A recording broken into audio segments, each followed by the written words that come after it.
అస్సలాముఅలైకుం వరహమతుల్లాహి వబరకాతుహు. Hi viewers, ఇక్కడ చూడండి చేపల పులుసు అయితే చేస్తున్నానండి. దీనికి ప్రిపరేషన్ అయితే నేను ముందుగానే చేసి పెట్టాను.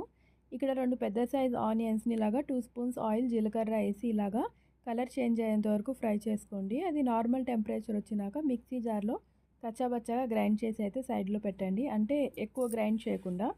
ఇప్పుడు చూడండి, నేను చేప ముక్కలకి ఆల్రెడీ ఉప్పు, కారం, పసుపు, అల్లం వెల్లుల్లి పేస్ట్ అనేది కలిపి పెట్టాను హాఫ్ అన్ అవర్ బిఫోరు. ఇప్పుడు దాన్ని అదే ప్యాన్లో అయితే తీసుకున్నాము. ఏ ప్యాన్లో అయితే మనం ఆనియన్స్ ఫ్రై చేసామో అందులోనే తీసుకున్నాము. అందులో పులుపు అండి, మనం చింతపండు ఎంత తీసుకుంటామనేది చూసి ఇంట్లో ఆ విధంగా అయితే చింతపండు రసం చిక్కగా తీసి యాడ్ చేయండి.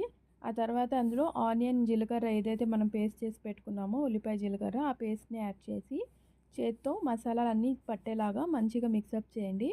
మీరు ఫిష్కి ఉప్పు కారం పెట్టలేదంటే ఈ టైంలో అయితే ఈ స్టేజ్లో అయితే ఉప్పు, కారం, పసుపు, అల్లం వెల్లుల్లి పేస్ట్ అనేది యాడ్ చేసి మనం చేత్తో మంచిగా మిక్సప్ అయితే చేసుకోండి. నేను ఇక్కడ ఇంకా స్టవ్ ఆన్ చేయలేదండి, ఇవన్నీ కలిపి ఒకేసారి అయితే స్టవ్ ఆన్ చేస్తాను. ఇలా చేస్తే ఫిష్ చాలా మంచిగా టేస్టీగా అయితే మసాలాలు అన్నీ పెట్టేసినాక మనం స్టవ్ మీద పెడితే చాలా టేస్టీగా ఉంటుందండి పులుసు.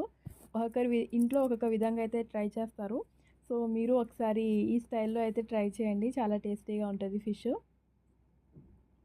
ఒక నైట్ పెట్టిన పులుసు అయితే ఇంకా టేస్ట్ ఉంటుంది. రేపు తినాలనుకుంటే ఈరోజు నైట్ పెట్టుకుంటే ఇంకా టేస్ట్ అయితే ఉంటుంది.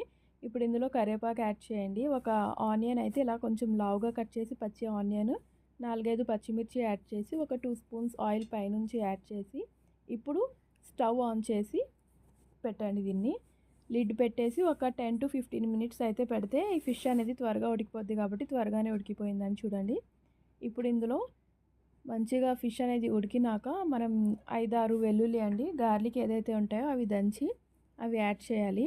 ఇప్పుడు ఇక్కడ ఒక సీక్రెట్ మసాలా ఉందండి, ధనియా పౌడర్, జీరా పౌడర్, మెంతులు అండి. ఇవన్నీ డ్రై రోస్ట్ చేసి పౌడర్ చేసుకున్నదండి. ఇది దించే ముందు, స్టవ్ ఆఫ్ చేసే ముందు పైనుంచి ఇలాగా స్ప్రింకిల్ చేసి ఒక్కసారి ఇలాగా మనం స్పూన్ వేయకుండా ఇలా మిక్సప్ చేస్తాం కదా ఫిష్కి, అలాగా డిష్ని ఒక్కసారి ఊపి స్టవ్ అయితే ఆఫ్ చేసేసుకోండి. అంతే అండి, ఎంతో టేస్టీ అయిన చేపల పులుసు అయితే రెడీ అయిపోయింది. సో మీరు ఒకసారి మీ ఇంట్లో ఈ విధంగా ట్రై చేస్తారని అనుకుంటున్నా. అల్లా హాఫీజ్.